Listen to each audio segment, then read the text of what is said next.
All right. Well, Catherine, first off, I wanted to start it off by saying thank you for joining us today. It's an honor. We've read a lot about you and seen a lot of your games online, so it's pretty cool to get to speak to somebody that you've seen so much online. Oh, Um, no worries. Thanks for having me. the first question I like to ask people is just tell us a little bit about yourself for people who might not know you, and how you got into bowls and stuff like that. Yeah, of course. So I've been playing bowl since I was about 5. My dad has played for England for over 20 years and played Commonwealth Games himself. So he ran the junior section at our local club, and I just joined in sort of from the age of 5, really. So that was me, and then won my first national at about age 16, I think. Wow. And then yeah, just enjoyed playing ever since, really. That's incredible. To be so successful at a young age is amazing. But before we get into everything, first I just wanted to say congratulations on your pregnancy. Oh, How thanks. far along are you right now? Quite a long way. I think I was 36 weeks yesterday. Oh wow. So not long to go now. So what's it been like dealing with the pandemic and expecting a child during this time as well? It's been a bit strange, really, and to be honest, we didn't even know until 18 weeks.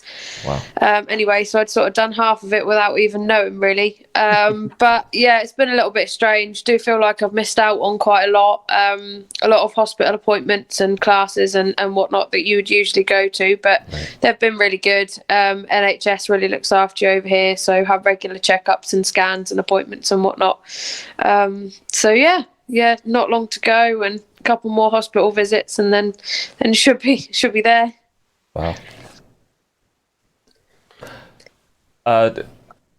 Talking about the pregnancy, you competed in the World Bowls Tour while pregnant, Yeah. playing exceptionally well. I watched the whole thing. I've been following you on the World Bowl Tours for some time. I've always been fascinated with young players coming up, and when I heard the story that you're competing pregnant, I know that you're an excellent player and have won a ton of titles on there. What was it like competing while you were pregnant? It was really strange, actually, because a lot of people have said, sort of, did you feel off balance, or did your delivery feel different? And the answer was yes, but I think it was made worse by the fact that I haven't been able to play through it. Because majority of people, you sort of play from start to finish and don't really notice whether you've got any bigger or whether your delivery's changed sort of week on week, or if you play 2 or 3 games a week, then I guess you just sort of change and adapt to it. But for me, it was going from not playing at all to playing 7 months pregnant. Wow. Yeah. And it was typical as well, because I literally had no bump probably start of January, and then he decided that he was going to properly stick himself out just in time for Potters. So it was interesting. It certainly took some concentration, and probably just checking I could actually bowl and bend down first before anything. But yeah, it was uncomfortable for some games, probably dependent on the time of the game more than anything. But yeah, certainly a different experience. So what is bowls like in England? I know here in Canada we have like our typical club and local events where we have tournaments and like little jitney sort of things. I'm just curious what it's like over there. Yeah, so we, similar to you, we sort of play all out of clubs. Generally indoors, you have national titles, which you play off during the season. So starting sort of September time and play them off, and then national finals are in March sort of time. If you play in the World Bowls Tour as well, which is obviously a different organisation, that's all held at Potters in January. So there are little tournaments sort of here, there and everywhere, and there's an open singles that runs as well alongside everything else. And then outdoors is a little bit different. So you play all your county competitions, which are just sort of in your area, sort of yourself and surrounding clubs in different areas, which then take you through to national finals, which are held sort of June, July, August time. Probably again with little tournaments here and there. So probably fairly similar. you guys, really. Yeah, definitely sounds pretty similar. How would you say the competition level is, just on an average across everybody? Is it pretty tough all the time, or? Yeah, it's pretty good. Yeah, probably you play indoors. Maybe obviously varies from area to area, dependent on entry numbers. But probably play up to sort of 12 games to win a national title. And then outdoors tends to be a little bit more. Once you get through to national finals, probably a few more rounds outdoors. But yeah, it's pretty tough to win a national. So you're talking about indoors. We don't have we only have really one indoor facility here in Canada, but right. The World Bowls Tour is so heavy in UK players, Wales, Scotland, England, for instance. How prevalent is indoor bowls in the UK, and how I guess how many players or how big are the clubs there for indoors? I think it's quite well. That's quite a heavy subject, really, because obviously during the pandemic, we have seen quite a few clubs over England have to unfortunately close down due to funding or not being able to run or whatnot. I think generally there are a lot more clubs outdoors than indoors. I know we're quite lucky. There are quite a few indoor clubs in our area. Sort of around here, but then you get some counties that you go to where there's just one club. So it really does depend whereabouts in the country you are. But I think on the whole, there are probably more bowls clubs outdoors than there are indoors. You actually mentioned the pandemic a little bit there. I'm just curious, when you were at your most recent event there at Potters, how did you feel the safety protocols, well, especially being an expecting mother? Oh, it was brilliant. Potters and the World Bowls Tour both covered literally everything that they could have done.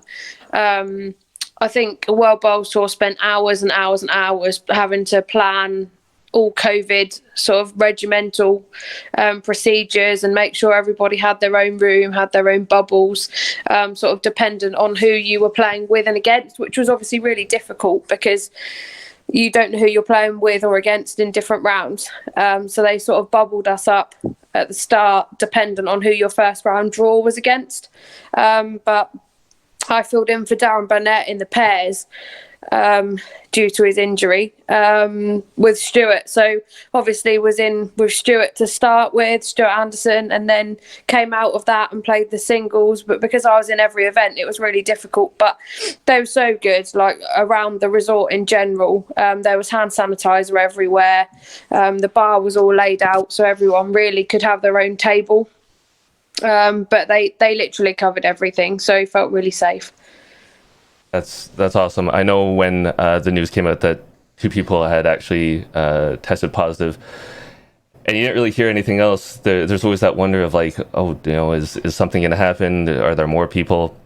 So it's really good to hear that the protocols were great and you felt really, really safe. What was it like playing with nobody there, really? It was weird, like really, really odd, because you're used to obviously having the big crowd.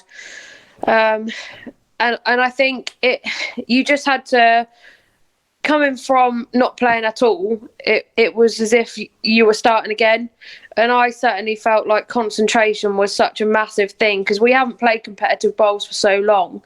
It was not only hard to sort of get into a competitive environment straight away, which is so intense as the World Bowls Tour, and like every round you're playing is a really difficult opponent. You know, it's the top level bowls, but let alone with no crowd, no noise whatsoever. You literally just had the cameras up the side, a black curtain, and then the BBC crew and the umpires. So I certainly found it really, really difficult to sort of focus. Normally I would sort of have a glance around the crowd. Noises and movement don't really bother me at all, but you could literally hear and see everything. So it was really different atmosphere to I think what any of us were used to.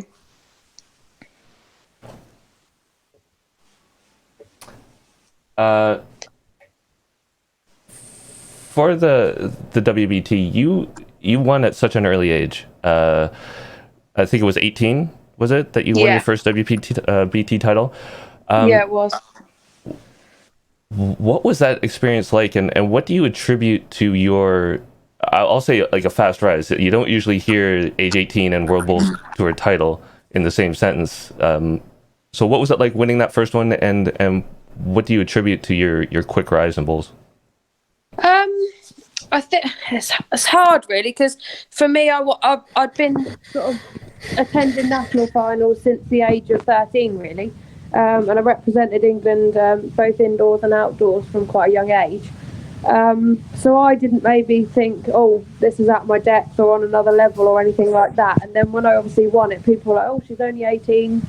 But I actually went through the qualifiers. So the ladies' event used to be an invitation-only event. And then they introduced a qualifying option, which I went to. That was immensely difficult. I think I played 6 games at the qualifying event, all really strong opposition to get through. And then just sort of turned up really not knowing what to expect. Never played on the portable carpet before, but always watched it. And just sort of felt really at home. Just sort of took each game as it came, and then obviously managed to manage to win it. But it was brilliant, like an amazing experience up against the crowd. The TV really took some getting used to. I stood in front of the camera numerous times and got told to move. I think it is a completely different experience to what you're used to. But yeah, I've just loved it, and I've loved being at Potters every year since. So it's a privilege, really. So this last World Bowls Tour, I believe it was the first event that was open. Yeah, so it's the open singles has always been an open event. Oh, okay. And I think there's been a few ladies who have qualified in the past. I know Julie Forrest has qualified before, Carol Ashby, and probably a few others as well. But yeah, it's obviously top 16 and then ranking list and qualifiers and whatnot. So the only way you'd get in sort of as a female was to qualify. And I'm pretty sure there's only been a few that have done that before. So yeah, it was quite different this year, being open, or more open than before. So with that being said, what was that like, being able to play against and actually defeat Alex Marshall, especially being 7.5 months pregnant? Yeah, that's a question I've been asked a lot since, actually. Yeah. Yeah, it was amazing. You know, I played the first round and played all right, just sort of scrapped through a win. And then went up in the commentary box with Anne Dunwoody afterwards to do a little interview, and she said, oh, who have you got next? So I said, the one that nobody wants. And she said, oh, who's that? So I said, it's Alex Marshall in the second round. And she was like, oh, that's not really a draw that's ideal for anyone, is it? And I said, no, if you were going to pick anyone that you wouldn't want to play out of that field, it'd definitely be Alex. But I get on really well with Alex. I've got so much time and respect for him. I've played in his team that he captained for the rest of the world team against the Australians in Moama a couple of years ago, and he is such a lovely guy, and in my opinion the best in the world. So yeah, to go on there and play against him, I don't really normally get nervous, but I just sort of went into it thinking, well, I hope I score, I hope I don't get nilled, and then it ended up being an absolute cracker of a game. It was fun to watch, for sure. Yeah. And congratulations on that. I think I've interviewed a few other people, and every time they say, you know, who's your toughest, it's like Alex Marshall, or on any surface, really. Yeah. Talking about that, you had such a quick turnaround into the ladies' final, the match play final. It seemed really weird that you went from back-to-back games. I mean, you're dealing with being pregnant in a pandemic, all this other kind of stuff. Did that have an effect on your finals matchup, being such a quick turnaround? Yeah, it wasn't easy at all. I think on the commentary it was said that I was given the choice whether I played 2 games on the bounce, but I wasn't. I knew a couple of days in advance that would be the case, that if I was to get through the first round of the singles, it would be scheduled for the ladies' final after that, which is fine. It is what it is, you know. But yeah, I think it was more mentally draining than physically. Coming off after playing Alex, you know, whether I'd won like I did or I'd got completely thumped against him, that still would have been the same sort of 20-minute break, start again, start a completely new game. And I think the first set I was completely running on adrenaline, more so than anything else after playing Alex. And then second set, you know, it's so hard to regroup after the first set anyway, winning it comfortably. You then have to sort of start again. And I'd almost prefer to have scrapped through the first set than won it comfortably. But yeah, Laura came back against me in the second set and pretty much did what I did to her in the first. So, you know, it's sets as anyone's. And then you go to a tie break and she played a perfect tie break. So can't really complain. Yeah. What has the media been like towards all of your achievements and the great storyline here? Have you received a lot of requests for press?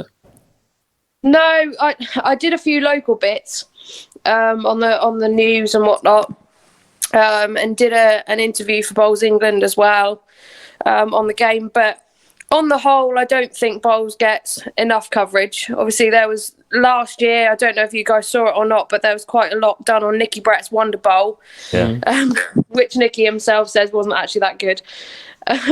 But I don't think there's enough in general done to promote the sport coverage-wise, whether it's telly, radio, anything like that. I know quite a few of us locally get to or are asked to do a few bits of radio, a few bits of telly, but on the whole, I think bowls could be televised and represented in the media so much better than it is. I don't think I could have said it any better myself. One thing we try to do with this show is showcase people, give news stories, and one of the reasons we really wanted to have you on was for that very reason. It was such an amazing storyline to watch through that whole event. You know, Alex Marshall, the whole bit.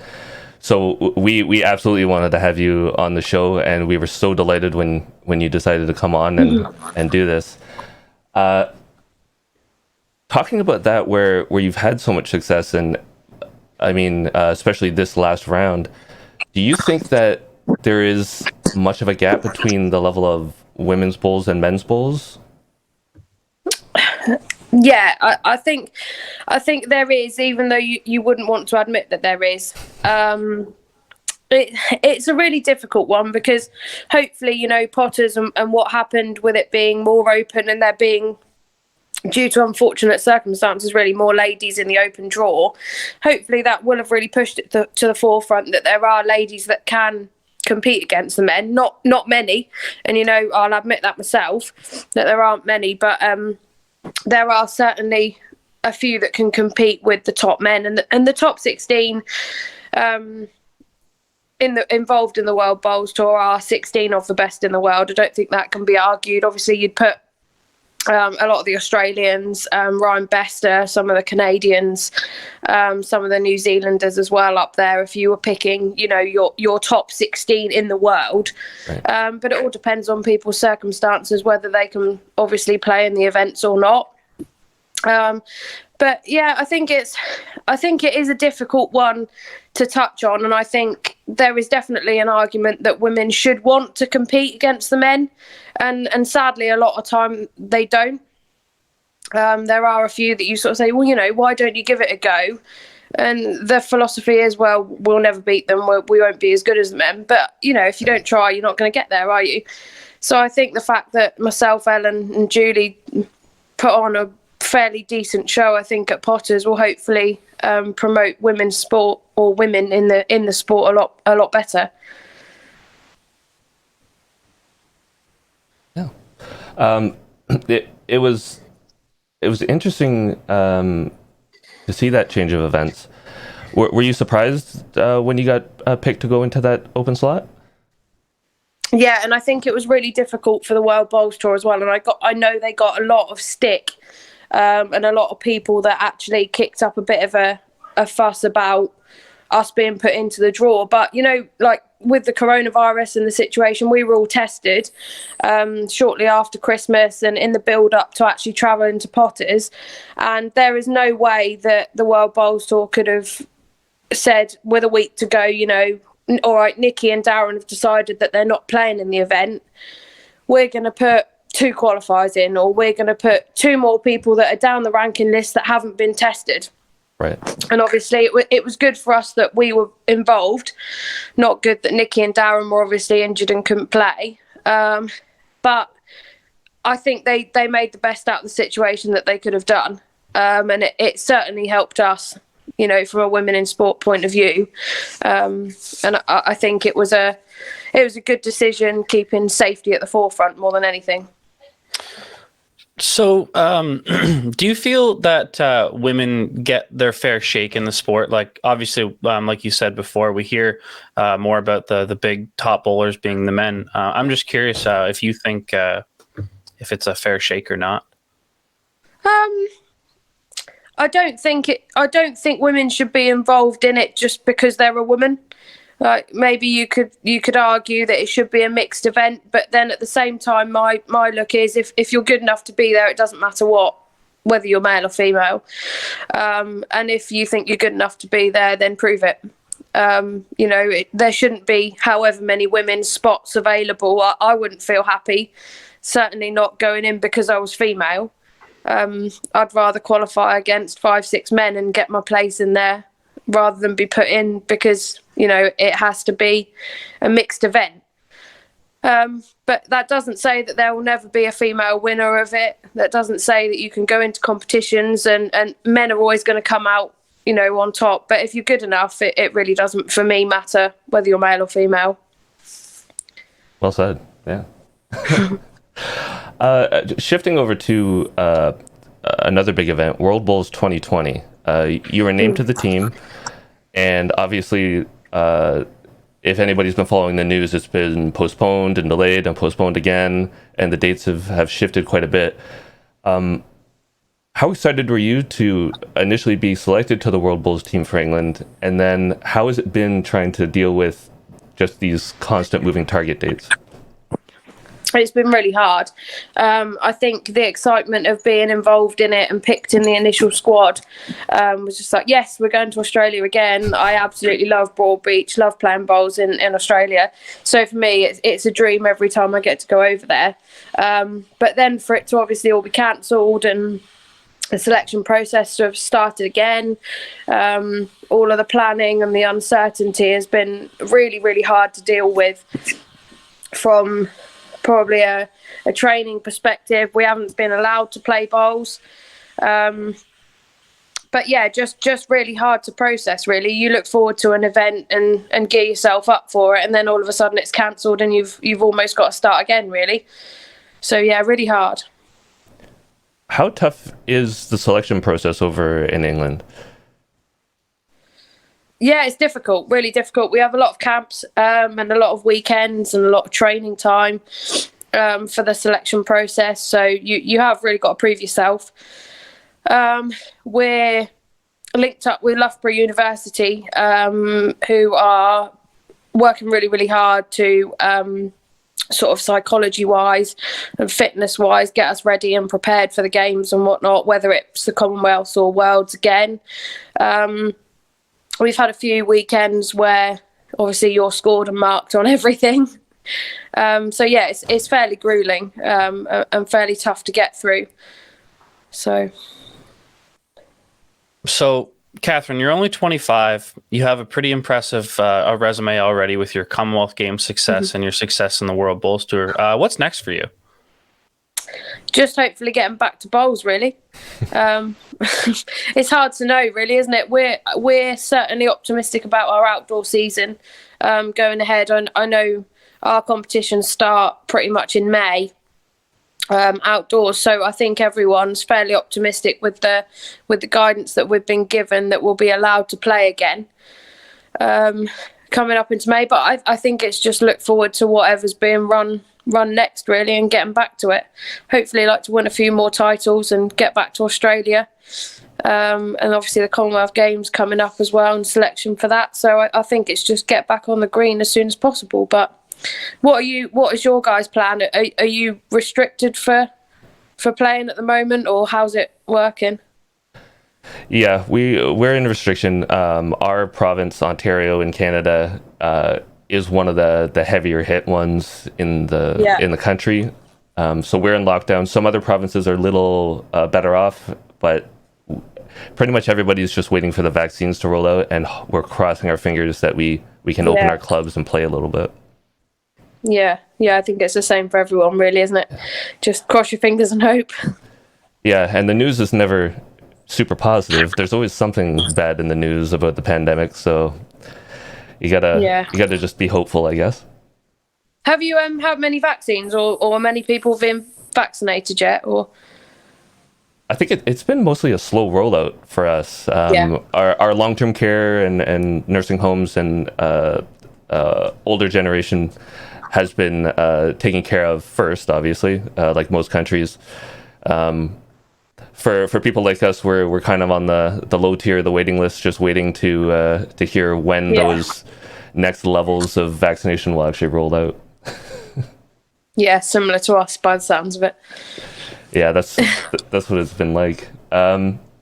You mentioned Commonwealth Games, and I think just recently, it might have been even a few days ago, it seemed like they rolled out the full schedule, everything going on.